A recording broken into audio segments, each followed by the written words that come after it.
The wind howled like a wild beast outside the small wooden chalet on the frozen planet Velturna 3. It was the kind of night where even machines refused to work. The snow was so thick that you couldn't see your own hand in front of your face. Ice clung to the windows. The sky was black and the ground was white. No stars, no shapes, just cold. Inside the warm chalet, Evan Cole, a human weather technician, sat in front of a crackling fire, sipping hot tea. He lived alone in this remote region, far from the cities and stations. His job was to collect climate data. His life was simple, quiet, and tonight, he was ready to rest early, until the alarm beeped. Evan frowned. He placed his cup down and walked to the screen on the wall. Life form detected. Distance 180 meters. Body temp critical. What the? He tapped the controls. The sensor showed movement, something alive, out in the storm. It was slow. Weak. Too far from any ship. Too far from shelter. And it was going to die. Evan grabbed his thick coat, pulled on thermal gloves and slammed the button to open the outer hatch. Wind rushed in like knives. Snow blasted his face, but he didn't stop. He ran into the storm, his boots crunched through the snow, his visor fogged up. He used a small motion tracker to guide him. Every few seconds he checked the screen. 60 meters, 140, 120. Then he saw it. At first it looked like a pile of cloth buried in the snow, but as he got closer, he saw a hand. Long, fingers, soft skin, faint blue glow. Not human. An alien woman. She lay curled in the snow, her body shaking, lips blue. Her thin robe was ripped and frost covered her hair. She wasn't moving, but her chest rose slowly. She was alive. Evan dropped to his knees. "Hey, can you hear me?" No answer. He took off his glove and touched her cheek. It was ice cold, but not frozen solid yet. He had only minutes. He wrapped her in his thermal cloak and pulled her over his shoulder. "Come on, don't die on me," he whispered. Then he ran. Back inside the chalet, Evan kicked the door shut with his boot. The fire was still burning strong. He placed the woman on the floor beside it and quickly grabbed a heater pack from his supply box. He pressed it to her chest. Slowly, her breathing changed, shallow but steady. He covered her with blankets and turned on a second heater. Her skin was light blue and small glowing veins ran across her face and neck. Her ears were pointed and her hair shimmered silver under the firelight. Evan had seen many alien species in his life, but never one like this. He watched her closely. Then, her eyes opened. Bright violet. She blinked. And then, tears fell down her cheeks. "You saved me," she whispered in a voice so soft it was almost broken. Evan nodded gently. "Yeah, I did." She looked around, confused and scared. "You're human," she said. He smiled. "Guilty." Her tears fell faster. "Now no one helps us, not anymore." Evan grabbed a towel and gently wiped her face. "Well," he said, "maybe it's time that changed." She didn't speak again for a while. Evan made her hot broth and helped her sit up. She sipped it slowly, hands trembling. He didn't ask her any questions. Not yet. He just sat beside her, watching the storm through the window. Outside, the snow kept falling, but inside, the fire glowed warmer than ever, and for the first time in a long time, neither of them felt alone. The fire crackled softly inside the chalet. Outside, the storm still howled, but inside, the silence between Evan and the alien woman was deep, not awkward, just careful. She sat near the fire now, wrapped in blankets, her blue skin glowing faintly in the orange light. Her silver hair hung wet over her shoulders. She stared into the flames like they were speaking to her in a forgotten language. Evan poured more broth into her cup and handed it to her. "You should drink more. It'll help." She took it, her fingers still shaky. "Thank you," she whispered. I haven't had warm food in cycles." He smiled gently. "Well, here, We eat 3 times a day, even when snow tries to bury us. She looked at him, curious but guarded. You are different from the others. Others? She paused. The other humans I met, years ago. They were not like this. Evan didn't ask what she meant. He had seen enough history to know that humans were not always kind, not even to their own. I guess I'm just a lonely man with extra soup, he said. She gave a faint smile. It vanished quickly like she wasn't used to it. After a long pause, she said, My name is Thalra. Evan repeated it softly. Thalra. It sounded like wind over water. She nodded. It means born under light, in my language. And what language is that? She looked down. It doesn't have a name anymore. Evan tilted his head. What happened? Thalra touched the pendant on her neck, a small black stone with tiny cracks running through it. My people were explorers. We lived on sky ships and quiet moons. We didn't believe in weapons, only in learning. She paused, her voice lower now. But the war came anyway. Evan sat forward. What war? Not your war, she said. But like all wars, it ended with silence. She stared at the fire again. My crew was sent to study storm energy on this planet. We were supposed to be safe, but when our ship broke down, they left. Left you? They said I was too weak to survive. I had old injuries. I slowed them down. Evan clenched his jaw. He'd seen that kind of cruelty before. Not always. From aliens. Thalra continued. I tried to follow. I got lost. Then the storm came. And you collapsed outside my home, Evan said. Alone. She nodded. I didn't expect anyone to come. She looked up at him, eyes glassy. I thought I would die. Evan didn't answer right away. He looked around the small room, the books, the cooking pot, the photos on the wall. Then he looked at her. Not while I live here, he said softly. Thalra blinked fast, fighting tears again. She wasn't used to warmth, not just the fire, but the way he spoke. Kind, calm, safe. I don't understand, she whispered. Why would you help me? Evan shrugged. I guess I don't understand how others could leave you. She stared at him for a long time. Then she whispered, You are an odd human. I get that a lot. They both chuckled, the sound small, awkward, but real. Later that night, Evan gave her a warm robe and set up a mattress beside the fire. I sleep upstairs, he said, but if you need anything, just say my name. She lay down, pulling the blanket to her chin. As he turned to leave, her voice stopped him. Evan. He turned. Thalra's voice trembled. I've never felt safe before. Not like this. He didn't know what to say, so he smiled and said, You're safe now. Then he went upstairs. But he didn't sleep. Because downstairs, a woman from another world was breathing softly in peace for the first time in her life. And upstairs, a man who'd chosen to live alone was starting to wonder, why did her presence make the silence feel warm? The snowstorm had passed. The sky over Velturna 3 turned pale blue, and thin sunlight slipped through the clouds, casting soft light over the white landscape. Inside the chalet, the fire still burned steadily, warming the wooden walls and the two very different people within them. Thalra sat at the small window, wrapped in one of Evan's thickest blankets. Her silver hair now hung loose, dry and glowing faintly in the light. She watched the snow outside, eyes quiet, as if listening to a story the wind was telling only her.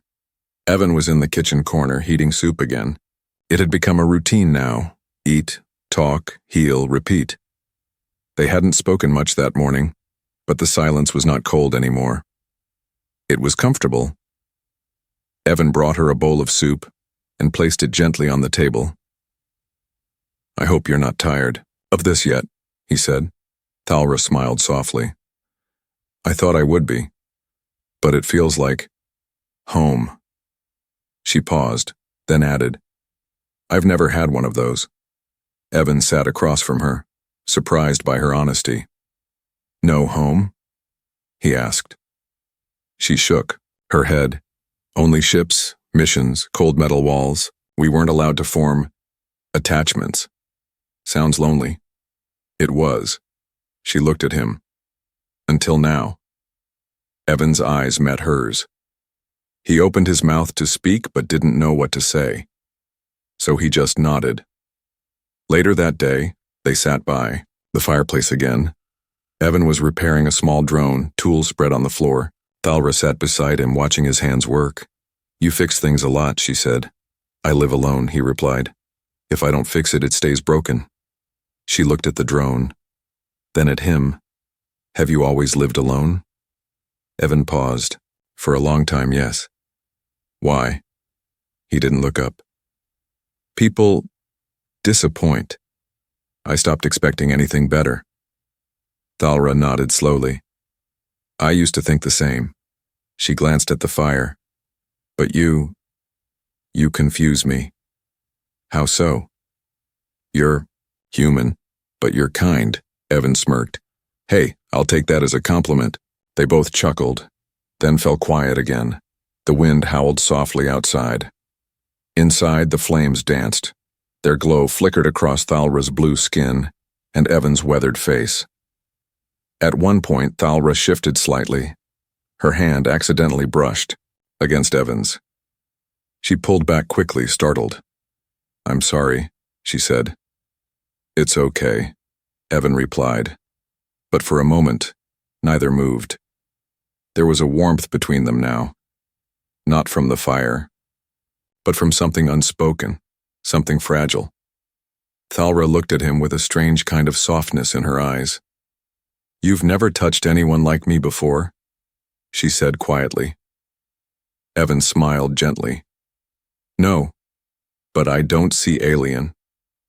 I see someone who was freezing, and now she's not. She turned her face away, but he caught the faintest shine in her eyes again. Tears. Again. But this time, they were not from pain. That night, after dinner, Thalra walked slowly to the indoor garden pod Evan had shown her earlier. Tiny plants grew under artificial light. Small, stubborn, but alive. Just like him. You grow things here? She asked. Yeah, Evan said. I'm no farmer, but something about green life makes this cold planet feel less empty. She knelt down beside a blue vine with glowing flowers. Her hand gently touched a leaf. It responds to you, Evan said. Thalra smiled. My species. We can feel life. Even small life. She looked at him. And right now, I feel something alive in this house, something warm. Evan stepped beside her, his voice lowered. Me too. They stood there for a long time, not touching, not talking, just feeling. And for both of them, a human who had given up on others and an alien who had never been given a chance, the moment was more real than anything words could create. The wind was calm again. Too calm. Inside the chalet, Thalra stood. Near the window, her hands wrapped around a warm mug. The snow had stopped falling. The clouds were clearing. But she felt it. Something was wrong. Evan was in the back room adjusting one of his long-range weather beacons. He didn't see her face stiffen. He didn't see the light in her eyes dim.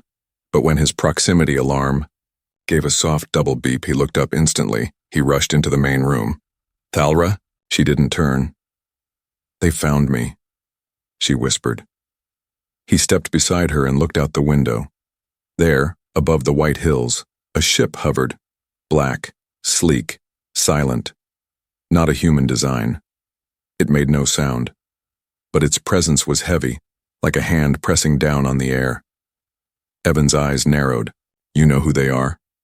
Thalra's voice cracked. Yes. She stepped back, heart racing. They're from the same ship that left me behind. Same colors, same energy core, I can feel it. Do they want you back? She shook her head.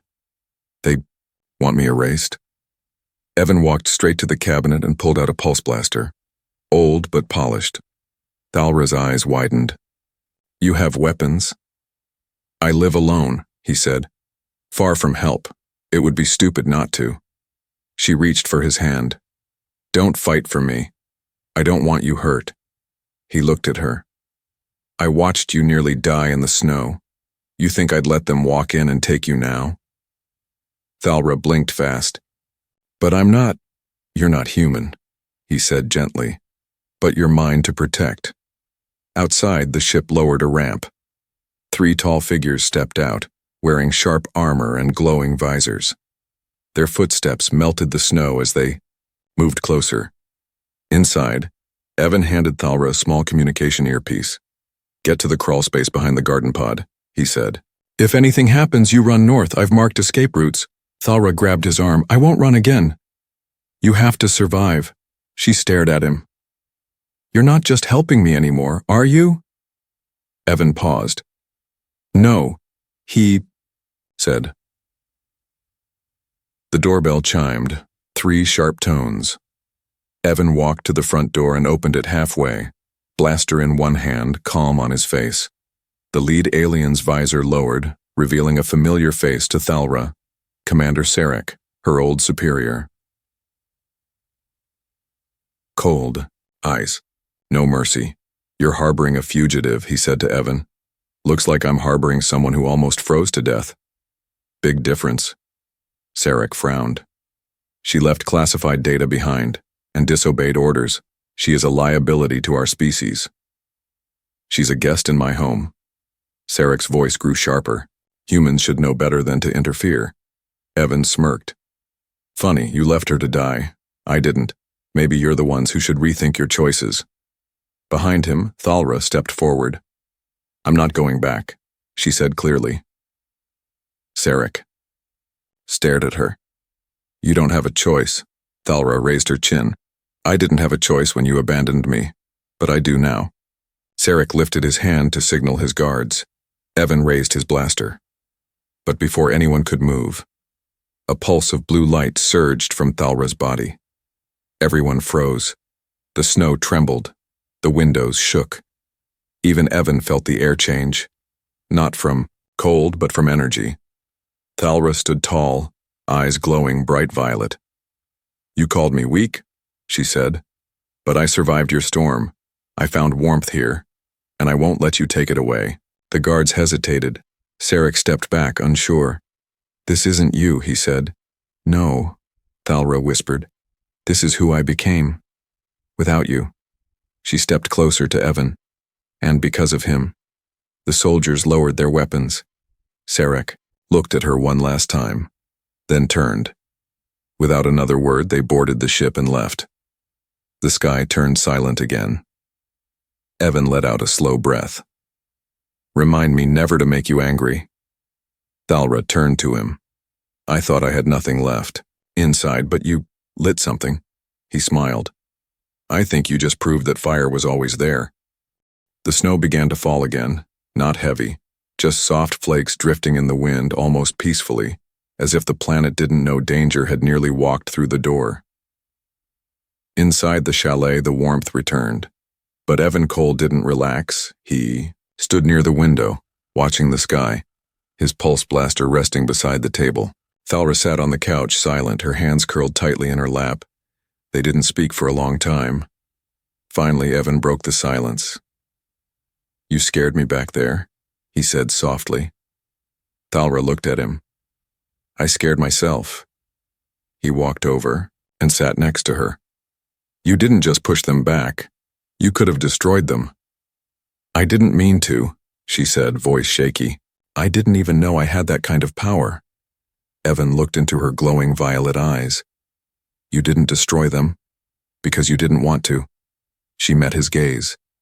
Because you were standing behind me.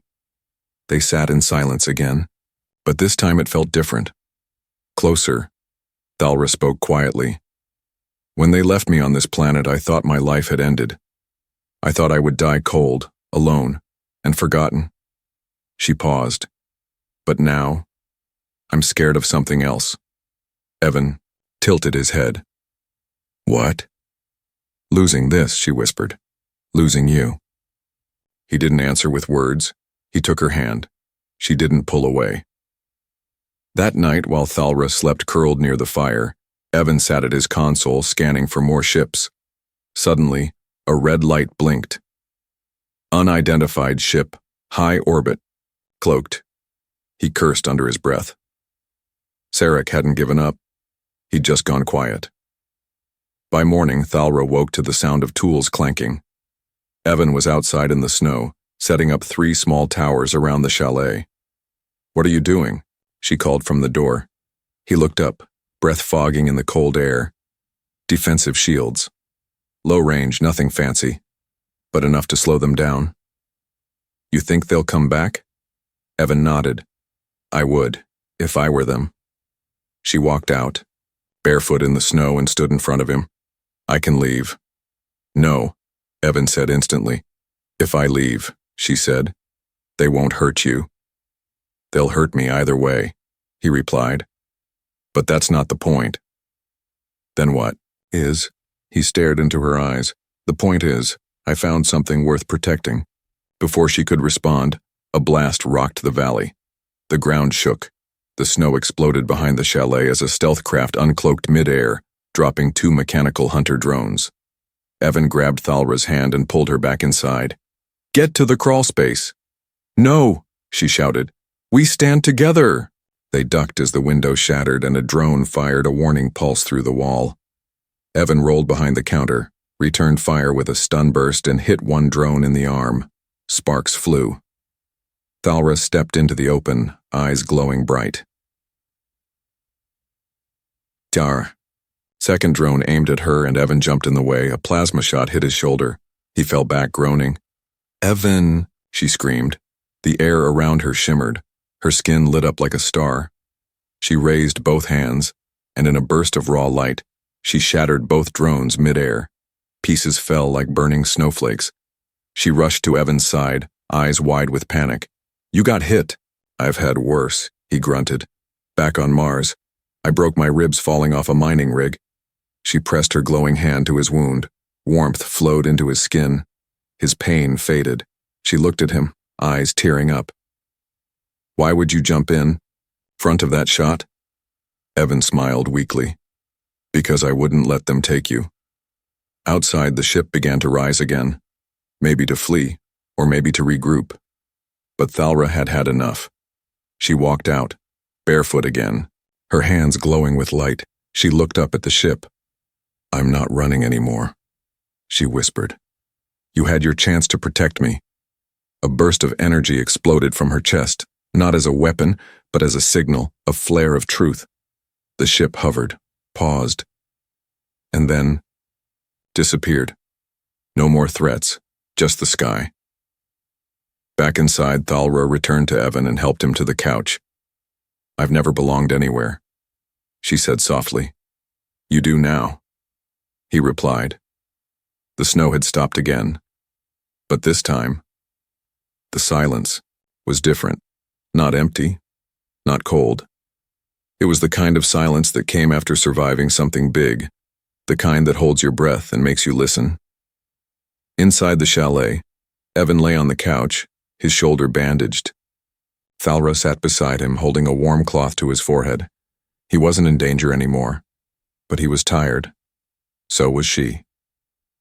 They didn't speak for a long time, just sat near each other in the orange light of the fire, the storm behind them, the fear, faded but not forgotten. Finally, Evan broke the quiet. Back on Earth, he said softly. I used to think silence meant something was missing. Thalra looked at him, he continued. But now I think maybe silence is full, just too full to speak. She smiled gently. My people call that Siral, the quiet after surviving. Evan looked at her. I like that. She dipped the cloth again, then said, You could have let them take me. I could have, he said, but I didn't want to. Why? Evan met her eyes. His voice dropped. Because you made this place feel like home. And I never had one before. Thalra's hand froze midair. She lowered the cloth. Neither did I. They sat closer now. The fire cracked, and something shifted, not in the air, but between them. Thalra whispered, "You saw me, out there in the snow. Not just my body, but the part of me I thought had died." "You were still alive," Evan said. She nodded. "Yes, but only just." Her voice cracked slightly. "No one's ever pulled me back before." Evan took her hand. "You didn't need pulling. You just needed a place to land." She leaned in a little. "I'm not sure what this is," she said, "but it feels like something that can't happen in war zones or on ships. It feels fragile." "Good things usually are," Evan replied. He brushed a strand of silver hair from her face. "Does it scare you?" he asked. "Yes," she whispered, "but not as much as losing it." Outside, snowflakes returned, soft, slow, but inside, the fire grew warmer. Thalra rested her head on Evan's uninjured shoulder. He leaned into her lightly. Their fingers stayed, laced together, unmoving. There were no kisses, no promises, just two survivors, finally safe enough to feel. Later, Thalra spoke again. "When I was a child, I wanted to sing, but our ships were always silent. We were told emotion made us weak." Evan smiled. "I used to play guitar, badly. Why did you stop?" No one left to hear it. She looked up. "I'm still here." He gave a small laugh. "Then maybe I'll try again." She placed her glowing hand over his chest, softly. "I feel it," she said. "What?" "You. Your heart. It's just beating." "No," she whispered. "It's hoping again." They sat like that for hours, speaking small truths between longer silences. They talked about the stars, and stories and regrets. But more than anything, they shared what they'd never shared before, the feeling of being chosen, not out of duty, not out of survival, but out of care. The sun rose slowly over Velturna 3. It was the first clear morning in weeks. No storm, no shadows, only sunlight dancing across the snow, turning the world silver and gold. Inside the small chalet, the fire still burned low. And so did something else, a bond, quiet but strong, between two souls who were never supposed to meet. Evan stirred from sleep, his shoulders sore but healing. Beside him, Thalra stood at the window, bathed in morning light. Her silver hair glowed. Her long fingers touched the glass. She was watching a ship land, not an enemy ship, a peacekeeper vessel. Evan sat up, rubbing his eyes. They came fast. Thalra nodded. "They received a signal. From my flare." Evan stood beside her. "You trust them?" "I don't know," she said softly. "But they're not here to take me. They're here to ask." He looked at her, worried. "Ask what?" She turned to him. "Ask if I want to go back to my people." A long silence passed between them. The kind of silence that asked, "What happens now?" Evan didn't try to stop her, but he didn't hide the pain in his eyes either. "You should go if it's what you want." Thalra looked down at her hands. "I've wanted to belong somewhere my whole life," she said. Then she looked at him. "But for the first time, I already do." She stepped closer. "I was told humans were selfish, that your kindness was only a mask," Evan smiled. "Some are, so are some aliens." She touched his cheek gently. "But you gave me fire when I was freezing." "And you," he said, "gave me something to protect again." Outside, the peacekeepers waited, but neither of them rushed. They stood facing each other, the fire, behind them, the sunrise in their eyes. She asked, "Would you leave this planet if I asked?" Evan thought for a moment. "Not for anyone else," he said, "but for you?" "Yes." Tears welled up in her violet eyes. "Then let's stay, here. Together," he nodded. Let's build something and warmer than fire. Later that day, the peacekeeper officers entered the chalet, but not to take anyone away. Instead, they handed Thalra a small communicator. Your name has been cleared, one said. You are free. She looked at Evan. I already was, she whispered. They didn't need a ceremony or a title or a goodbye, they just needed each other. Weeks later, the snow still fell sometimes, but it never felt as cold. A new greenhouse bloomed behind the chalet, alien plants and earth vegetables growing side by side. Evan fixed weather drones. Thalra played music on a stringed instrument Evan had built, from scrap. At night they sat by the fire, not needing words, because they had already said the most important thing, you're safe with me. And that was enough. Final scene. Far above Velturna 3, a passing scout ship logged a strange signal, something old, warm, and unexpected, a fire burning on an unclaimed world, and two life forms sitting beside it, not alone, not afraid, just home.